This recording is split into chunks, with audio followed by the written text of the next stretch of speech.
Welcome to Cybersecurity Today on the weekend. My guest today is Eran Barak.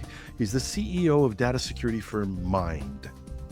And we're going to talk about insider threats. Now, we accept that most threats are insider threats. If something's done by somebody or not done by somebody, it leads to an infiltration. But most of these are innocent, or at least not intentional. They might be foolish or things where people should know better. But in the end, they didn't think they were going to cause any damage. And that's what's behind it all. But there is a more insidious, intentional set of actors who represent a threat to companies. And that's a wide range of different situations. And for some, what they're doing may seem like an innocent act, the proverbial salesperson who takes the client list. But there are even more insidious actors. People steal company secrets, all the way up to nation state actors who infiltrate a company. And that's what we want to talk about today. Eran, welcome, first of all, to the program. Thank you so much. Thank you, Jim, for having me. And it's very close to my heart, this subject we are talking about. So we'd love to share our knowledge. Why I wanted you on the program. I gave a sort of a broad brush in there. What, if you were describing the types of insider threats, how would you describe them? Yeah, I think you nailed it. There are many insider threats. We call them sometimes insider lazy, and users who basically leaking, I do like that, quote unquote, data just to make their work, day-to-day work convenient, but they don't actually understand the risk that associate with these kind of activities. And then there are other kind of users that, as you said yourself, now this guy leaving my job and moving to another company, I might want to take my Rolodex and all my contacts with me to my next job. And this also create a risk. And obviously it's part of the company's IP. And the last thing which you mentioned as well, this is more the non-innocent, intentional kind of insider threat where you really want to leak data outside the company. And so how do you watch for these insider threats? Yeah, so what we do here at Mine and the reason we founded Mine, basically to protect sensitive data. There is an area today called data loss prevention. It's basically tools that are deployed in order to prevent these data leaks. So basically, imagine that you are able to monitor each and every data, who has access to that, who is downloaded, who is basically moving it inside the company, outside the company, and then also add the protection layer where you can really block this user from doing that. There are many solutions out there that can give you this visibility. The problem with them is the after the fact. And so I can tell you this data was leaked, and I can tell you by who or the move, but the data already moved. But he's in North Korea now. It's a done deal. Exactly. But if you are able to block it in real time, then obviously you can reduce a lot of risk. So in doing this, you've encountered a lot of different scenarios. Tell me about a couple of them. What are the ones that most haunt you, or at least should be most worrying these days? Yeah, I think you talked about North Korea. I think the effect post-COVID that we've seen more and more, especially here in the US. By the way, I'm originally Israeli. But in the US, the remote work became more dominant. Now we see maybe some more big companies are calling their employees to come back, but still, it's not the norm. The norm is still working remote. And then you see these subcontractors that are basically working remote, and they can fake their identity. You never know who is on the other side. In fact, you can, and we heard it, by the way, firsthand, for some workers that interviewed for some admin kind of position where you have access to all the company's IT. And basically this creates a risk on these companies, because if you don't have him internally in your company, you don't see the guy, then you basically give your keys to all your crown jewels sometimes. And we heard about the North Korea scheme that, that now just these days in the news, where North Korean employees are basically being an IT in many US companies. Yeah, and I don't know what the numbers are. I don't know if you have a better sense of what they are. I know anecdotally, because we do stories on it, that there have been significant companies that have been fooled and have hired people into IT. There have been at least 2 farms that I know of in the US that were broken up where people were actually American citizens were actually enabling these people by providing workstations and IP addresses in the US. So we know that there's been quite a few of them. I've heard people say everything from your companies, if you have remote work, you've got one in your company already. Yeah, I don't have the actual numbers, as you said. So what I read like yourself on the news, but I can tell you that from what we've seen in mind, you can definitely see. I told you, you talked about these IT workers, but sometimes you hire people, for example, to manage your Salesforce. As an example, it's a CRM system, and then you basically give someone all the secrets just for this platform, and basically he can do whatever he wants and have access to all your customers and basically leak data around that. It's something that new that came out of this conversation for me. There are all kinds of roles where people could have Correct. all kinds of access, which brings us back to this whole idea of understanding who has access to what and why, which I think is probably one of the things we should always be thinking about. I was a big believer in saying, if you're granting permissions, why do the people need them? What do they do with them? And when do they Correct. not need them? Because that's the other thing that happens is, and this, you could have roles that you're like, now you got me scared.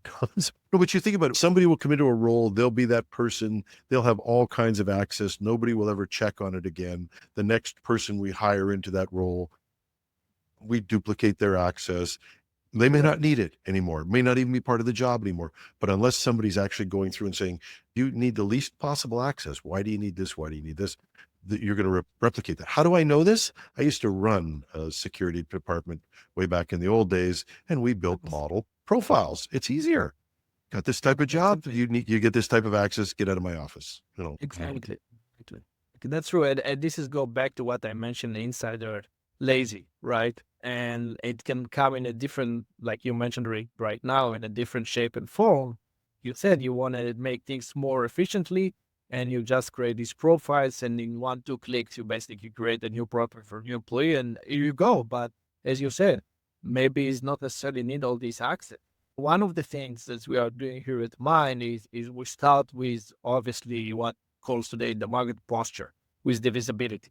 Better, basically, we integrate to all these data sources that you have where sensitive data lies, and then we are able to tell you who has access to what, where the data is, and what kind of data, right? And more than that, and what I mentioned before, because we have this protection layer as well, where we really monitor and block any data moving and or any data movement. Yes. So basically, in the end of the day, what do you want is to be able to know where your data is and who has access to the 24/7, and basically able to monitor it in a way that you can really restrict who has access to what in real time. And by that, you reduce the risk that you just mentioned. And, and as you said, if you already grant access to someone, you want to make sure there is explanation around it and why it needs that. Then basically give it as a temporary access, right? Because you don't need it all the time. So we have the North Korean infiltrators. There's also another story that came out this week, and you think about it, and that's that the people who may have what they think is good intent. Mark Zuckerberg fired 20 people this week because he said that they had leaked information either about meetings or policies, and presumably because they thought, if I get that out into the open, then people will spot this and maybe our company will do the right thing. Hard to fault them, but probably not the thing that you want happening in your company. Especially these days where, again, going back to remote work, right? And you create these dynamics where you call employee to come back. Many of them might leave. You may cut some employees. So then, as we mentioned at the beginning, you need to watch carefully about these employees because they're going to take data with them that for you as a company, as an owner of a company, it's sensitive data, right? But they won't ask a permission from you, most likely. So you want to be able to first monitor that and second block that. The best way to do that is obviously if you know in advance that you're going to cut these employees, So you already put it in your systems that protect your data and be able to monitor that and then flag it if needed. Are there specific signs that people should watch for to be proactive about this? Yeah, I think if you put the right threshold, you can look about the amount of data that is being downloaded as an example or uploaded, depends from which side of the house you look at that. This is one area where you can basically understand that something is wrong. And I would say it's one of the critical sides even, right? If you see someone uploading or downloading more than the normal amount of data, then there is flag. Hours of work, right? Today we have access to our companies from everywhere, anytime. Advantage, but disadvantage at the same time that we talked. If someone is now logging in weird hours, so ask yourself why and monitor that as well. Although I'm not sure that's as good a trigger as it once was. People work long and different hours these days. But there are occasions I think that where we don't think about it is, and I don't know whether how well systems are set up to track it. And that is, I know that I have access to that data. The question I'm asking is, why would you want to be touching that data? That's a difficult thing for an IT system to spot. Yeah, that's true. That's true. It's a more complex, and hence I think you need more tightened policy around this sensitive data. So you're right about that, that when someone has an access to that, the fact that he's downloading or uploading not necessarily means he's doing something malicious. But again, if this is still in the company's perimeter, that's fine. But if your policies around this data going outside your company, which can easily be done, imagine if you upload now yourself the data to your own Book account or Gmail account, right? So then this is where you need to kick in some protection controls. Yeah, yeah. And of course, in recent news, I don't think we could escape the idea of right now there's, I don't know if they're 10 or 20 kids, and they are kids, 20 to 24, crawling around the American government, downloading data and having access to some of the most sensitive data in the world. My opinion, but all of those kids are compromised by now. And you're from Israel, Yeah. from a country with a highly professional security group. There's nothing, I cannot believe that North Korea, Israel, maybe others, probably China, Russia, have all pounced on these kids. And if they've made a single mistake, they're hacked. How do you deal? Now that's an extreme, but people are targeted all the time. There was a case even in my neck of the woods where someone was the girlfriend of a biker and working in the police department. This happens all the time where people are compromised. What's your advice for people in trying to deal with that? Listen, I always say it's missiles, right? You first develop the model, and then you come with a defense, right? So you always behind as a defender. You always need to assume, as you just said, and I agree with you, you've been hacked and things will get leaked. And I guess you need to do the best you can on the physical and virtual side when it comes to security to protect that. There is no any silver bullet when it comes to that, unfortunately.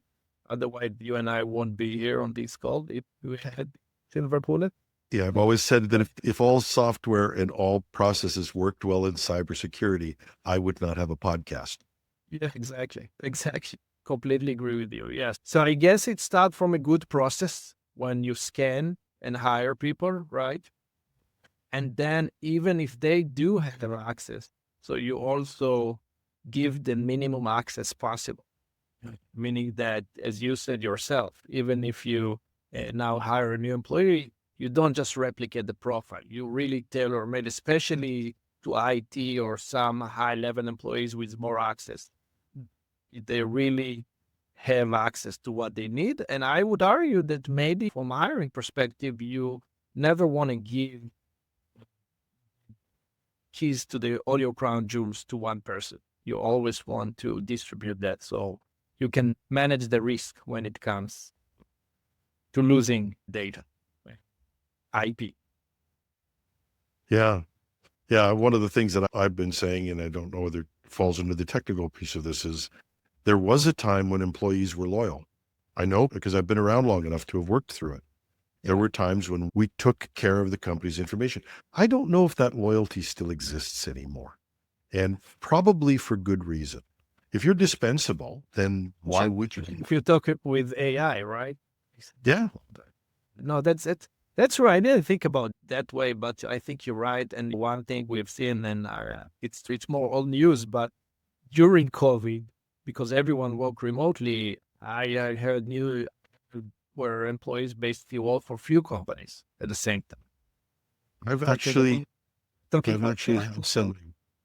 This happened. yeah, It took me some time to figure out why this person was not reachable at certain times correct. and was not, and it was just they they couldn't turn around the work.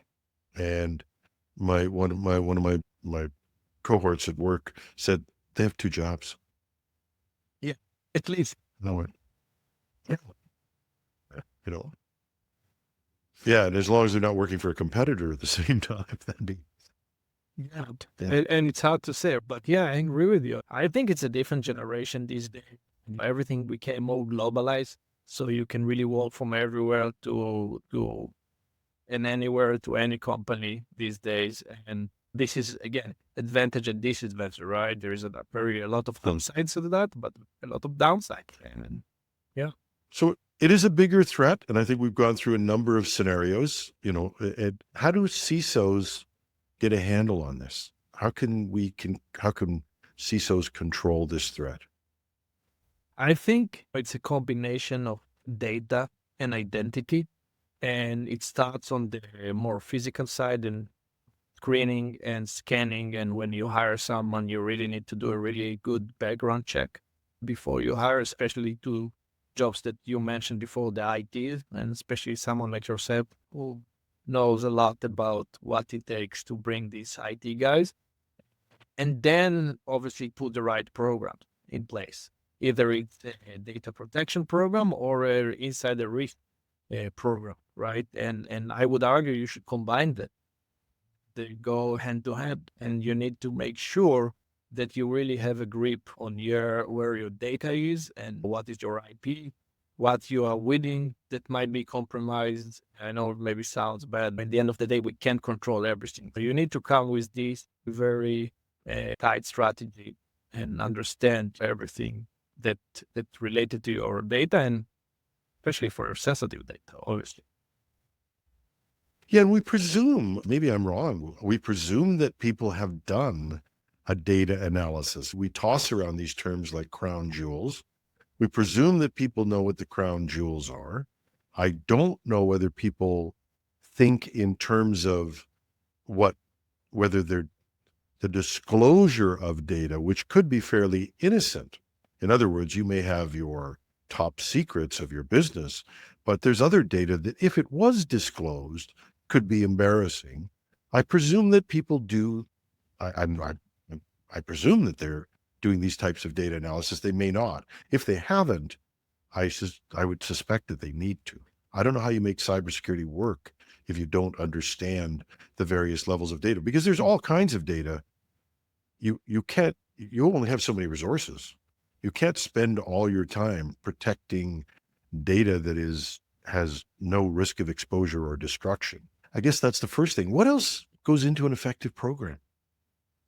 Yeah, no, I think you're right. And I think there is also, even today, you talked about yourself being in security years ago, and think about how development is done today. It's all cloud-based, and you can really replicate sensitive data in a very easy way. So you give a database access to one of your developer, you can replicate that just for development and testing purposes, but then you forget about it, right? Or you can basically move data around different SaaS apps. Today, everything is on the cloud, right? I always say today the CISO job is very hard because years ago, 20, 30 years ago, it's almost in the perimeter, right? You had that on-prem file shares. You had all these stuff that were more contained. Today, it's not anymore. And in fact, you have both today. And because we all talk about moving to the cloud. Yeah, we are working on the cloud, but we're still working on-prem as well. So now you need to basically protect both fronts. So what you really need to do is make sure you have the right controls, and you need to really work with security controls to the impose capabilities to this kind of old environment, on-prem and cloud, and are able to protect all your crown jewels or your sensitive information on both fronts, and do that. And yeah, and even the movement, and we've talked about this, the movement doesn't have to be malicious. I have been an absolute critic, and I will confess to it, of Amazon for the leakage of S3 buckets. And the reason I've done that is I went on and tried to, and I'm no longer a functioning technical employee. I don't do this hands on every day, but I went on and I went and said, here, I'll set up the security for something. I've never been so confused in all my life. Now, I might not be the smartest guy in the world, you may be able to say that, but I could see how these mistakes were made. And you look at the user interface and say, if we have to give people the tools to protect our data. If they can make mistakes so easily, and by witness, they happen all the time, then we should be improving that user interface as well. But what other tools what other things could we do? What technically aren't we doing that we could do? First of all, you need to have a good data retention program. We at Mine found that many companies where they don't have a retention program to their data, meaning they just store everything everywhere for whatever time, infinity amount of time. And this is by default not good. There is a lot of data that you don't really need, and some of them is sensitive, and it can be embarrassing if it's been exposed. So you need to have a good data retention in place first. Second, we talked again about the controls, right? So you need to make sure you have controls that are up to date. And as an example, your sensitive data is not necessarily just traditional sensitive data, right? You talked about customer data, or we talk about the credit cards and things like that. But you have many companies out there that are, for example, manufacturer or companies coming from the healthcare, right, with lab results. This is data that you need to know how to classify. And obviously today it's a harder job, because I think years ago, you can still be able to put few employees in place and let them classify and label everything manually. These days are gone. The amount of data that exists today is absolutely growing exponentially, and you only need machines to do that. And I would argue, if you're still doing things manually, you're behind, and you put yourself in a risk. You need to adapt. No, I think you've hit the nail on the head there. That's was I was thinking about it. And you've got to be careful in this business. There's one thing to be a commentator, and I can be a critic, and I can say you should be doing all these things. I was a CIO. I know that sometimes you don't have the time, sometimes you don't have the resources. And when people come in, and the worst thing in the world is to be a security consultant who comes in and says, I've got all these templates I need you to fill out to classify all your data. Oh, joy. And so I get that. So you're saying that one of the advantages today is that we actually can use systems to be able to classify our data? 100%, and even classify very complex data. The fact that the AI made such a progress, obviously, again, talking about pros and cons, there are a lot of risks that comes with this AI. But when we talk about classification in particular, that is a lot of pros, and many of them related to classification. And the fact that you can classify much more accurate in a faster and a way, and basically be able to cover huge amount of data that would take you months or years if you would do it manually. This is something that we need to take advantage of. I'm with you on that one, because that's one of the biggest things. The people say 80% of corporate data is dark data. People don't even know what's in it. This is where I get to the other piece of this. When you look at trying to classify your data, and I get it, you should get rid of data you don't need. But the whole point of AI was it gave us access to data that we might have thought we didn't need just because we couldn't reach it. So this is the dilemma, right? If I get rid of the data, I'm going to miss that big aha moment when I relate two pieces of data and get an insight. I'll never get that. I know that's true. Yeah, and sorry to interrupt you, but on that, No, I have philosophy in life. If you didn't touch something for a year in your life, it can be clothes, it can be whatever, then I guess you don't need it. It's true that what you mentioned, if you want to get some insights and related to specific areas in your company, it might help you. But again, what is the risk associated with that? And so you need to calculate that as well. But if you can analyze it, you can come closer to making a smart decision. That's what Correct. what you set me thinking about was saying, oh, geez, because that's always the problem. Classifying the data, you can have all the meetings you want. You can get out the PowerPoint and the templates, and you can walk around every department and try and figure out what's there. And you're still going to have an imperfect picture. And I guess the Correct. argument for not using it, if I use AI, I might have an imperfect picture. You could have an expensive imperfect picture or a less expensive You're right. perfect picture. That's pretty. So when you've looked at this and you've obviously done this with your clients, have you gotten insights? Have you seen lights go on? Have you seen people go, wow, okay, I understand something better now? Yeah, again, especially when it comes to more complex sensitive data that they were not able to classify with traditional tool. And they were like, yeah, basically, as you said, how more they didn't know these data exist even in these specific data repositories, as an example. And this was for okay, we need some controls on that you didn't even know, right? You can protect something that you don't know. So this is one. The second thing I want to say, and because you mentioned that we talked about AI, and I know it's a hot topic, and I would say another driver for data leakage is, as you said, about now looking for data with AI. So there are a lot of tools out there, what they call AI enterprise search. So for example, if you implement these tools in your company, you as an employee has access to that. You can search for any data in the company. Now, get that. If this data is not restricted, you as a low-level employee, as an example, can have access to the most top secrets data of your company without anyone knowing about. Yeah. Because now this data is exposed to you. And then all the scenarios we talked about earlier in this call basically can happen. So this is it's a huge driver today for many companies before they adopt these enterprise tools and to make sure they deploy these data controls in place. And this should be ongoing because the data is something that is very dynamic, right? You create data every day, all day. Yeah, it's going to be interesting. And I hadn't thought about it in those terms either. And that is the propensity for being able to do greater level of search. Correct. And especially when you've got that interim step, and that is traditionally, if we've got traditional file storage, that's what you got. But if you have an AI that searches your file storage, now it's not going to store it in a classical means. It'll be vectors, it'll be different things, but you now have data that could be accessible that you didn't think about protecting in the same way.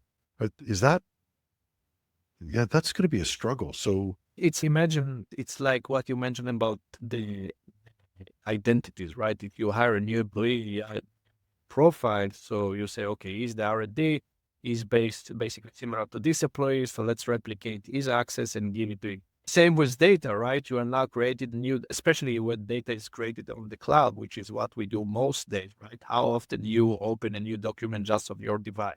You mostly create it in GDoc, in Office 365, but then it comes with a default kind of access that mainly and oftentimes are open to everyone in your company, or maybe less restricted that you would want. So you need to make sure that you have, again, controls that basically enforce. I haven't even thought this through in terms of got Copilot or Gemini. You may have some tools to restrict access. I actually don't know that. So today, these companies like talking about Copilot and Microsoft did a very good job today to apply on the Office 365. But again, think about any average company today, even here at Mind, right? We use many different tools. You don't use just that stuff, right? You use a lot of tools. So how you make sure you align across these tools? And this is something that it's hard to do. Especially, and I've said this before, and probably I'm a broken record on it, we are in for the greatest amount of shadow IT that we've ever seen in history. and that it's all coming in the name of AI. Uh, much of it being smuggled in or used without permission because people aren't going to ask permission. If they find a way to do their job and it's some neat little program, they're going to use it. And Correct. And again, this is go back to it's innocent employees, right? They don't try to do things malicious, and they just try to do it more efficient and better. okay, so I don't want to just admire the problem. We talked a little bit about this and say we have to do a better job at classification, and we can use AI to do that. Are there other things that CISOs should be looking at and saying, wait a minute, we need to think this through as well? Yeah. So I think again, you're right. I look at it like you build a building or a home, right? You first put the foundation. The foundation is discover and classify all the data you have, because you said it yourself, right? You sometimes have data you didn't know even exists. So you first need to discover. Once you discover and classify, you need to put your policy on top of this data. This is another layer. And the policy can be anything from, as we talked about here, how you share the data with top contractors or with inside the company, a threshold about amount of data you can download and upload, and many other things around sensitive data. And once you have this policy in place, you can basically surface data risks or data issues, I would call them. And then you can stop killing them, right? Proactively. You don't need to wait for this data to move in order to block to be leaked. In fact, you would prefer that everything would be clean 24/7, and you won't need to care if data moves, because when this data moves, it moves in the right direction or to the right folks. But then you need to also make sure you have controls about when data moves, so you are protected there as well if sensitive data is moving to not the right direction. And in the same way that we talked about using AI to classify data, the building of policies is a huge effort.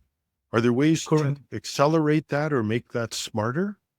100%. Yeah, 1%. And I would say, again, not just smarter, even more efficient, because today you can build policy with AI and you can push them back across different data storage and basically have the same exact policy across all your data stores. So you're saying they're, again, using AI to develop the policies that would at least give you the groundwork. Because like I said, nuts and bolts work. And if we had tons of people who were working in cybersecurity, which we don't, and if we had those people who are our most, I don't want to say the most intelligent, but had the best communication skills, the best analytical skills, which we don't. So we always have these things we should do that are good for us. But you're saying right now we could make a good application of AI to be at least able to get the 80-20 or 90-10 rule of policy development in place. Correct. And you can and then you can have very high demand folks that you need to hire to basically focus on what matter. And you can fine tune this policy, but they don't need to start it from scratch. They already have a head start. And then they can come on top and just do this fine tuning instead of do it all day long and waste their time, as you said. And obviously you will never cover everything. Anything else that CISOs should be doing? You should always think that you are exposed and your data is being exposed, and that be aware and put the right controls with the right resources, and always adjust to the technology that is out there, meaning that you can protect data today with technology that has been around 20 plus years, because what was true for 20 years ago, it's not true for today. That doesn't mean that you don't need it 20 years ago as well, because as companies and we all is moving forward, but we still hold for some past kind of technology, and you need to have both kind of technology in place. 20 years, 20 weeks in this environment is a lifetime. I'm talking about AI years, the way we talk about dog years. It's like it happens so quickly. That's maybe a new term that you need to invent. I'll have to. Yeah, everybody can send me 5 cents every time they use it. There we go. I'll fund the program. My guest today has been Eran Barak. He's from a company called Mind and has obviously put a lot of thought into this idea of being able to deal with insider threats and the control of our data. Any last words for our audience, Eran? No, yeah, thank you so much for having me, Jim, here, and keep doing the best you can to protect your data. It would be leaked, but try to minimize as much as possible. Yeah, I'm an optimist. I believe that the data's already been leaked. I just have to find out where it went. That's it. And that's our show. Thank you very much. Thank you to our audience for joining us. If you're having a cup of coffee on a Saturday morning and listening to this, or wherever you are, maybe you're at work, thanks for listening. And we'll catch you with the news on Monday morning once again. I'm your host, Jim Love. Talk to you soon.